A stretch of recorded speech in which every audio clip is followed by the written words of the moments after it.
Barbie Fortesa update. Sa post ni Joyce Olivares, sabi niya ang bait ni Barbie. Ayan, ganyan kabait si Barbie sa mga nakakatrabaho niya, nakakasalamuha niya. Watch out for her. Beauty Empire. Beauty Empire. Ayan, nasa view na nga ang Beauty Empire. Ayan, pwede na panoorin ang first episode ng The Formula of Success. Ayan, unang eksena pa lang, grabe. Ganda na mga eksena dyan. Tapos ito pa.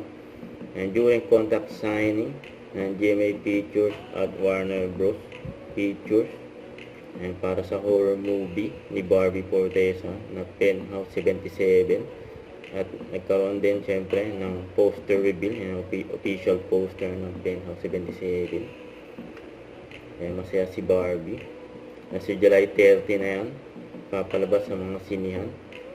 Excited na si Barbie mapanood ng mga fans niya at mga casual viewer ang kanyang movie, ng horror movie na Penthouse 77. Ang kiwado maganda yan. Ito si Barbie pa. Don't forget to subscribe, click the notification bell for more update. This is Richard Reaction Vlog. Stay tuned for more videos. See ya.